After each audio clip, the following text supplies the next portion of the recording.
میں کہہ رہا ہوں فضیلت اہل بیت میں باتیں کہی ہیں. اس سنی عالم نے مرحوم ہو گیا ہے, دنیا سے چلے گئے ہیں, اسحاق, مولوی اسحاق صاحب, ہاں فیصل آبادی, ٹھیک ہے, اس نے یہ باتیں کی ہیں, لیکن اس کا عقیدہ تسنن کا تھا.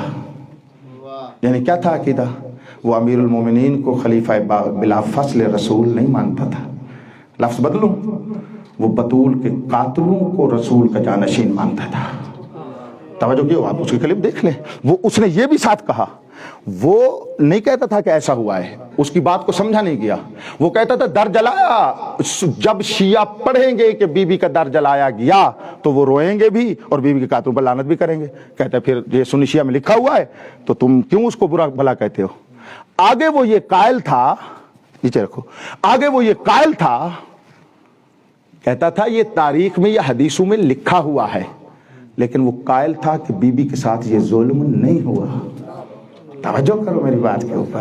کہتا تھا ہوا نہیں ہے, جب شیعہ پڑھیں گے تو وہ ایسا کریں گے, وہ یہ کہتا تھا. لیکن کہتا تھا لہذا یہ کہ یعنی آخر پر بالآخر وہ بطول کے قاتلوں کو رسول کا خلیفہ بلا فاصل بولو مانتا تھا. اس صاحب نے کہا ہے کہ اگر یہ مولوی اسحاق, توجہ کرو, مولوی اسحاق کی جگہ, اور جملہ آگے پیچھے ہو جائے, یہ صفین میں ہوتا یا عمار یاسر آج ہوتا, تو اس نے کہا ہے کہ یہ مولوی اسحاق آج کا عمار یاسر ہے. مجھے بتاؤ یہ اتحاد ہو رہا ہے؟ بولو, یہ اتحاد ہو رہا ہے یا بنو امیہ کی سازش میں خود تم جا رہے ہو؟ بولو نا. اچھا مشہد والے یار تم بڑے مقدس لوگ ہو, یہ کلپ تم نہیں دیکھتے ہو؟ چلو شکر ہے, دیکھیے تو بولو نا پھر. ایسے مقدس بیٹھے کوئی, میں بطن فقط میں نے دیکھا, میں دکھا رہا ہوں.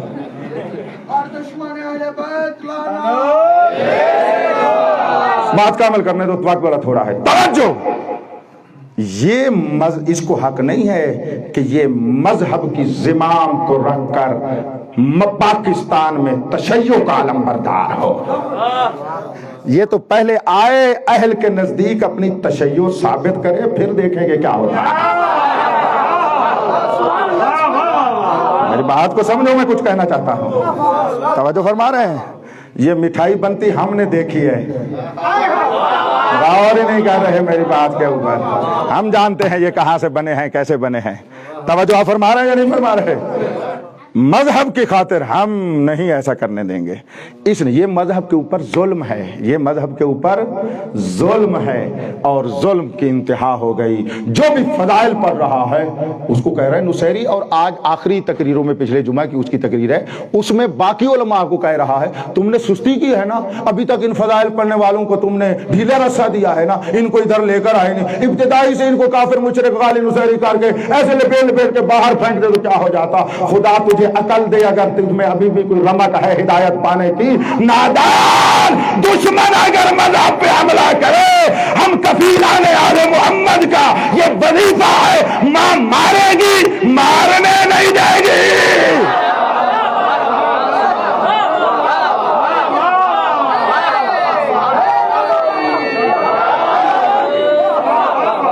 کوئی ذاکر خطیب جہالت کر سکتا ہے, تو جو اسلام کا بڑا عالم ہے, جاہل کے مقابلے میں کھڑے ہو کر مقابلہ نہیں کیا جاتا. گھر کا بندہ خطا کر رہا ہو, پیار کر کے سمجھایا جاتا ہے. تو شیشے کے خول میں بیٹھا ہے, ڈر کے باہر ہی نہیں نکلتا. بزدل نادان لوگوں کو کہتا ہے میں اسلام کے لیے آیا ہوا ہوں.